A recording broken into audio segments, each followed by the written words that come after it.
Hello everyone, welcome back to my channel. It is the second final day of my book WEEN, and today is day 30. I hope you guys enjoyed the book so far and like the vlogs that I made here and there. I know there have been a lot of symptoms lately for this year, but it was actually kind of a struggle this year to be filmed. I don't know why, but I had to change some things here and there to make my schedule fit the way how I wanted to. So I am sorry if there are a lot of symptom videos, which I hope you guys don't mind, but there were some fun ones with, me going out and doing the ghost tour and all that fun stuff, and the Halloween market as well. So yeah, I'm hoping you guys like this year's Halloween, or book read I should say.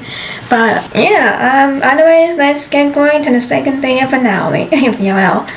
And today we'll be talking about diverse horror books to read. My first book is Into the Drowning Deep by Mira Grant. 7 years ago, the Arthur Gates set off on a voyage to the Mariana Trench to film a mockumentary bringing to life ancient sea creatures of the legend. It was lost at sea with all hands. Some have called it a hoax, others have called it a maritime tragedy. Now a new crew has been assembled, but this time they're not out to entertain. Some seek to validate the life's work, some seek the greatest hunt of all, some seek the truth.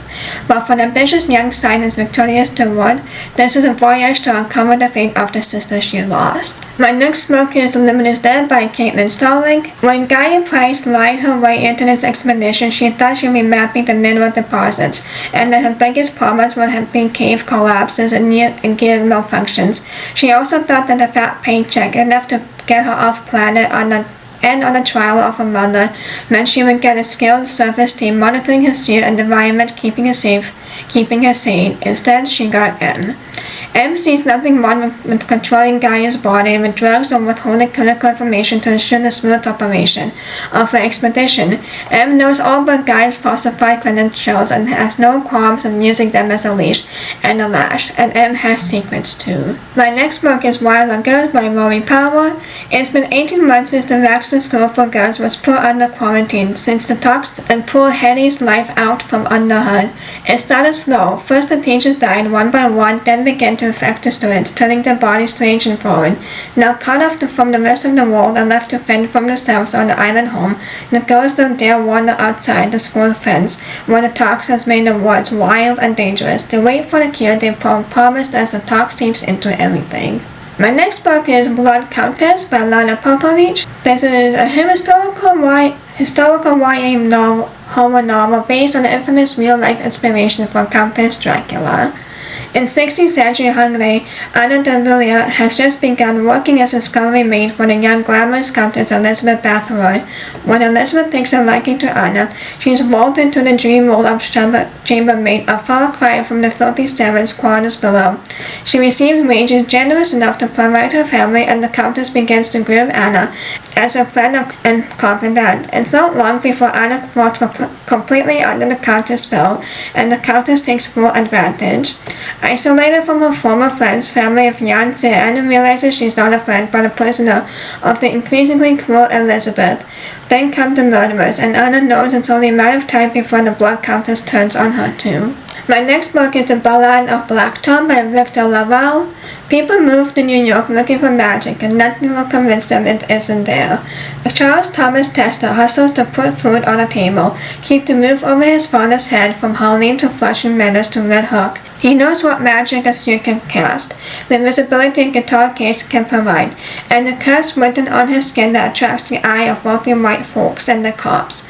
But when he delivers an opulent tomb to a reclusive sorceress in the heart of Queens, tomb opens the door to a deeper realm of magic and urges the intention of things best left sleeping, a storm that might swallow the wall building in Brooklyn. Will Black Tom live to see a break? My next book is Burn the Dark by S.A. Hunt. Wallman is a YouTube celebrity gone viral with the intensely realistic witch hunter series, but even her millions of followers don't know the truth. Her series is a fiction. Her ultimate goal is to seek revenge against the common witches who wronged her mother long ago. Returning home to the rural town of Blackfield, Wallman meets new friends, new and old, on her quest for justice, but the mysterious threat known as the Red Lord interferes with her plans. My next book is Catherine House by Elizabeth Thomas. You are in the house, and the house is in the woods. You are in the house, and the house is in you. Catherine House is a school of higher learning like no other. Hidden deep in the woods of rural Pennsylvania, this Christian reformist liberal arts study with its experimental curriculum, widely selective admissions policy, and affordable endowment has produced some of the world's best minds, prize-winning authors, artists, inventors, Supreme Courts, judges, presidents, for those who lucky and few selected.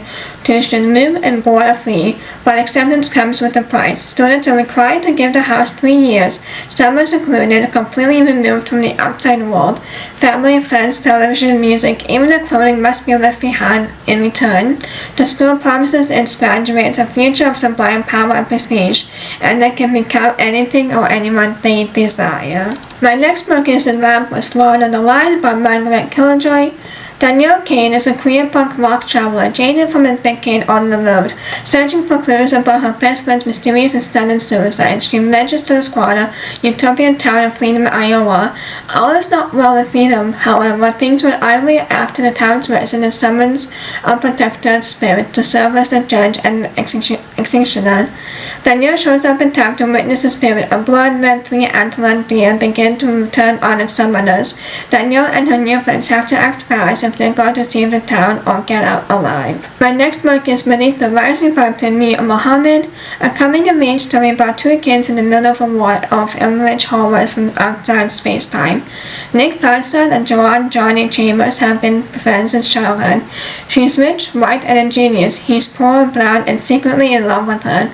But when Johnny invents a clean reactor that could eliminate her fossil fuels and change the world, she awakens a primal evil ancient one set on subjugating humanity. My next book is The Year of the Witching by Alexis Anderson. A young woman living in a rigid patriarchal society discovers dark powers within herself. In the lands of Bethel, when the prophet's word is law, Emmanuel Moore's very existence is blasphemy. Her mother's union with an outsider of a different race casts her once proud family into disgrace, so Emmanuel decides does the best to worship the Father, follow holy protocol, and lead a life of submission, devotion, and absolute conformity, like only other women in the settlement. But the mist lures her into the forbidden dark woods surrounding Bethel, where the first prophet once chased and killed 4 powerful witches. The spirits are still lurking there, and they may bestow a gift on Manuel, the journal of a dead mother who Manuel is shocked to learn once sought sanctuary in the wood. My next book is The Murders of Molly Seth-Bourne by Tane Thompson. Every time she bleeds, a murderer is born. Experience the horror of Tane Thompson, the murderer. The rule is simple: don't bleed. For as long as Molly Seth-Bourne can remember, she's been watching herself die. Whenever she bleeds, another Molly is born, identical to her in every way, intent on her destruction. Molly knows every way to kill herself, but she also knows that as long as she survives, she'll be hunted. No matter how well she follows the rules, eventually the Mollys will find her. Can Molly find a way to stop the tide of blood, or she will meet her end at the hand of a girl who looks just like her? My next book is The Leap by Alma Katsu.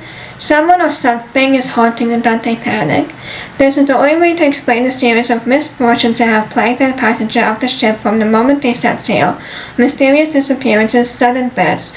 Now suspended in an eerie, unsettling twilight zone during the 4 days of the liner's illustrious maiden voyage, a number of the passengers, including millionaires Madeline Astor and Benjamin Guggenheim, the maid Annie Hembley and Mark Fletcher, are convinced that something sinister is going on, and then as the world knows, disaster strikes. Years later, at the World Lister Award and the survivor of their fateful night, Annie is working as a nurse on the 6th voyage of the Titanic's sister ship, the Britannic, now refitted as a hospital ship. Plagued by the demons of a doomed first and near-fatal journey across the Atlantic, Annie comes across an unconscious soldier she recognizes while doing her rounds. It is the young man Mark, and she is convinced that he could not have survived the sinking of the Titanic. What's also sad is I believe the Britannic also sank too, so that's kind of sad as well. My next book is Recast a Shadow by Maurice Carlos-Ruffian. How far would you go to protect your child? Our narrator faces an impossible decision. Like any father, he just wants the best for his son, Nigel, a Baraka boy whose black birthmark is growing larger by the day. In this near future society plagued by resurgent racism, segregation, and expanding private prisons, our narrator knows Nigel might not survive. Having watched the world take away his own father, he is determined to stop history from repeating itself. The next book is Anna Dressed in Blood by Kendra Blake. Cass Longwood has inherited an unusual vocation. He kills the dead. So did his father before him, until he was gruesomely murdered by a ghost he sought to kill. Now armed with his father's mysterious and deadly Abraham, Cass travels the country with his kitchen witch mother and their spirit-stuffing cat.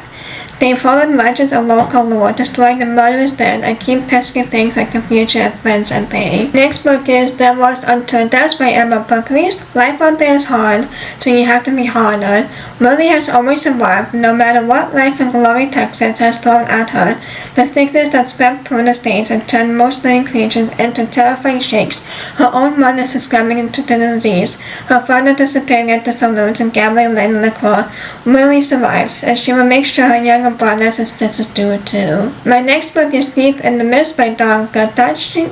Before the birth of a terror, Milk uncovers the devil's dog and dares to speak it. The repercussions will be felt for generations. 16-year-old photography enthusiast Zoe has been fascinated by the haunted, burnt-out ruins of medieval Mill House for as long as she can remember. So she and her best friend Paul to run away from home to explore them, but are they really alone in the house, or who will know if something goes wrong? In 1851, 17-year-old Rowan arrives at the Mill House as a ward, one of the 3 all with something to hide from the new guardian. When Rowan learns that she is connected to an ancient secret, she must escape the house before she is trapped forever. 1583, Hermione, a new young bride, accompanies her husband to the wilds of North Wales, where he plans to build the largest watermill and mansion in the area. But rumors of unholy rituals lead to a tragic occurrence, and she will need all her strength to defeat it. 3 women centuries apart, drawn together by one unholy pact, a pact made by a man who more than 1,000 years later may still be watching. And my last book is The Hologram by Hilary Monahan. 5 boys attacked her, now they must repay her with their blood and flesh. Bethan is the apprentice to a green healer named Tuna in the clan of Welsh Romanies. Her life is happy, ordered, and modest, as required by Roma custom, except for one thing, Celeste, the son of the Shiftian that has been secretly harassing her. One night, Celeste and his friends brutally assault Bethan and half of Roma friend Martin. As empty and hopeless as she feels from the attack, she asks Junior to bring Martin back from the death's door. There's always a price for this kind of magic, Tuna warns. The way to save him is gruesome. Bethan must collect grisly pieces to feel the spell, an ear, some hair, an eye, a nose, and fingers. She gives the boy who assaulted her a chance to come forward and apologize. When he does, she knows exactly what to collect the ingredients to save Martin. So those are all the books that are diverse. If you want to read some unknown books, let me know if you have heard any of these. Otherwise, please like, comment, subscribe, so you're notified every time I post. I will see you on my last book of WEEN. So thanks you guys so much for watching. I hope you guys did see this book of WEEN. But yeah, so tomorrow is the last final day of book of WEEN. I'll see you guys then. Bye!